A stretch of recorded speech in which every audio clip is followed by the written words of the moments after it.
Hello folks, Jason Chrisman here, Grazing Acres Farm. Today I'm going to do my best to try and install a weaning flap on my heifer calf. In most grass-fed operations, the weaning happens around 9 to 10 months of age. Well, in my situation, this is my first time, having a calf to wean. I don't have any experience at that. And at the same time, we've been bale grazing in the back of the farm where the fences are just high tensile wire. So in my mindset, I didn't think I was in the right situation to try and wean in the back of the farm. Now we're up front. I'm actually in our corral, and I've made moves yesterday, or made plans yesterday, trying to plan everything out ahead of time on how I was going to try and get this heifer calf into the head cage so that I could put this flap on her nose. Now, I'm going to kind of show you what I've done. Out here's where they've been. Just up over this little knoll here, there's like 4 or 5 round bales that are poly-wired off. This is our corral. Like I said, I've got that gate open, and I've got the gate down there open. And that opens up this whole area. Now going out into our alley is closed. So I placed a bale in here yesterday because right off of the corral, through the gate over there, is the head cage. I got my piles of hay set up off to the side for the ones that can't fit around the feeder. And my plan was to get everybody in here eating hay, separate that little girl out, push her over on the other side of that gate. I'm going to walk over here real quick and kind of show you the path that I've got set up for her and my game plan. You can see I threw a little hay over here.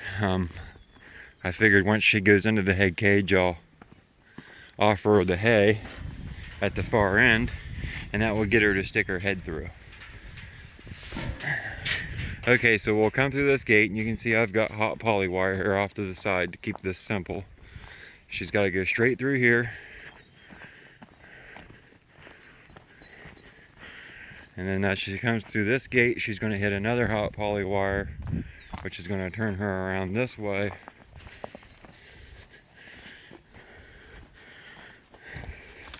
And then she's going to go down and right around and into there. Now this red gate that you see here kind of folds right around to help push her right in. So she'll come in, and I'll use the red gate to flush her down through, and she'll go right down through there and stick her head through. This morning I rigged up this piece of pipe, and that will keep her from backing out. So she's going to be contained.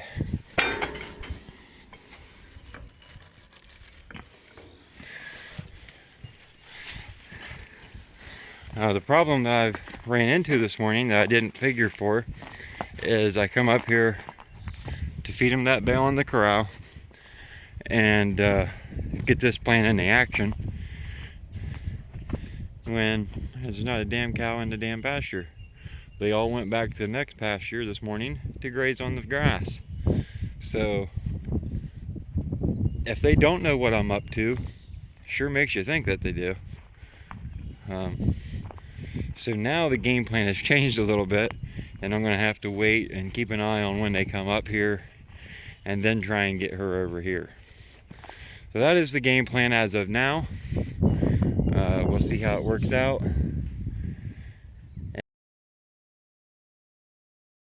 Okay, so a couple hours have passed. I've taken the ATV, went out back where the cattle were, gave them a couple calls, and they followed me up here. Everybody is pretty much in the corral, and I'm going to give them a little while to eat, calm down, and then I'm going to go in there and try and sort that heifer out. Okay, so what I did is I took some poly stakes and set up out here in the corral. You can see the poly wire, and I walked right around the heifer that I wanted to bring here, and then tied it over on the fence. Poly wire is not hot, but I achieved my goal. Now to get her down through the gate and around into the head cage.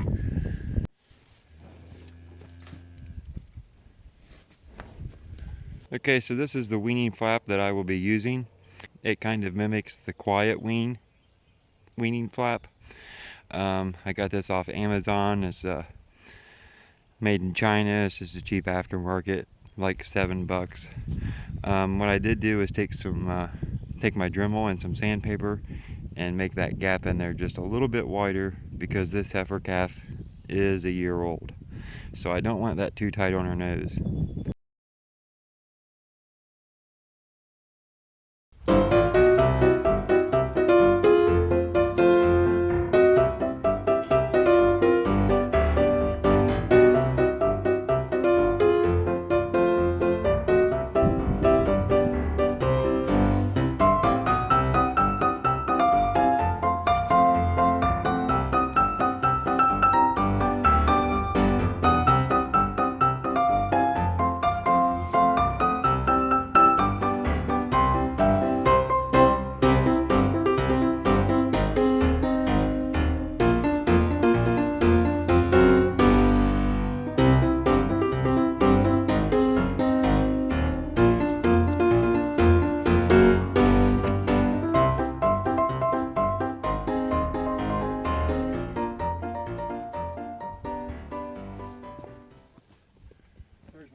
Okay, so this is the tagger that I'll be using.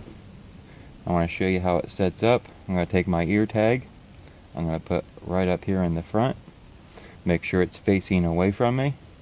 And then I'm going to take the actual plunger, or the part that does the piercing with the sharp tip, and I'm going to stick right back here. Now, what I like to do before I actually go and tag the cow or the calf is make sure everything is lined up like it should be. Now a good quick squeeze and that will go together, ready to use. One thing I think is a good idea when you're tagging your cows is to put some thought into it. Here's what I do. The yellow tags are for heifers, the orange tags are for steers. Keeps everything simple. I'm able to look out across the herd and tell who is what and what is who.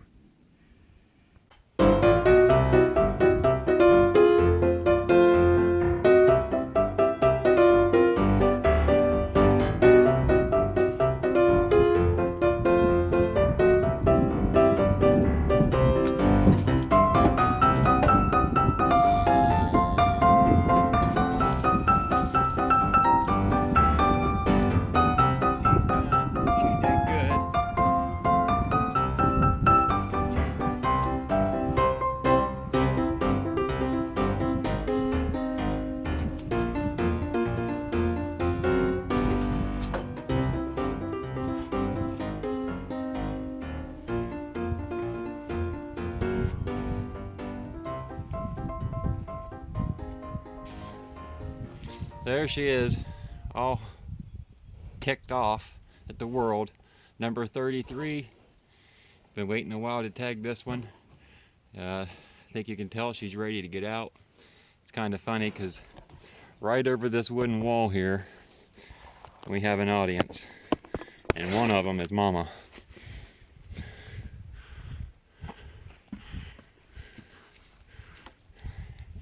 Right down there, Mama. So let's let this girl out. I'm sure she wants back with her crew.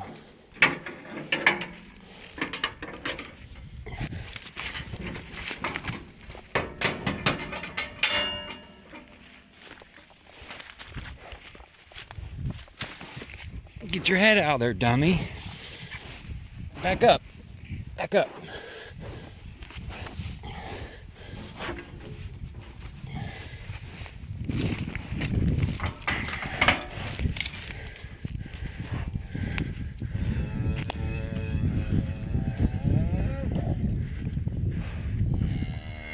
She's not dying, Mom.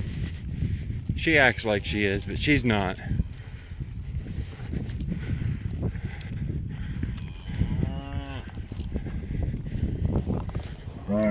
Come on.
Okay, so I thought I'd finish this video with a little bit of an update. It's the following morning. I got up here this morning. She was about 20 yards from her mom. So I wasn't up here to actually witness whether she tried to get milk or not. I'm going to guess, seeing them that close together, that she did try. I've made a few piles of hay outside of the feeder for everybody that can't fit around the feeder. And you can see she's indulging on that one there. She's doing rather well. We're buddies again. She's forgiven me for tagging her and putting that piece of plastic in her nose. The first little bit after installing the two, she wanted nothing to do with me, which is understandable. So the game plan is now to let her go 21 days wearing that flap, and after which she should dry up. And here she goes on mom again.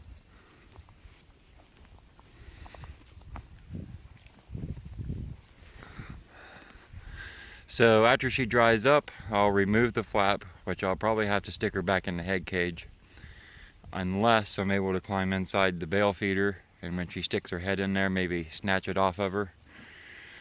But I'm figuring for the head cage. After the flap's removed, she'll just join right back with the herd. There will be no separation, so that will keep her stress a lot lower. There's a few different ways to go about this weaning process. If you use the weaning flap, there's this way where you leave it on for 21 days, let the mom dry up. And then there's something called two-stage weaning. And I'm no expert in this, but I believe what you do is you leave the flap in for a week. After the week period is up, you remove the flap, and then you stick either the calf or the mama in another pasture where they cannot see each other.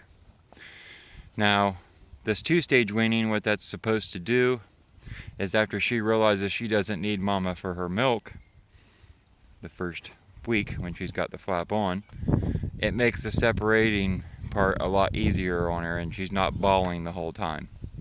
So there's a little bit less stress. With this way, there has yet to be any bawling, and there should not be. So if I can keep the stress down, that's going to be a good thing. Maybe the calf won't lose as much weight, because that's one thing I hear that happens during this period. So we'll see, folks. Thanks for watching Grazing Acres Farms. And if you like the video, give me a thumbs up. It'd be appreciated. Thanks again.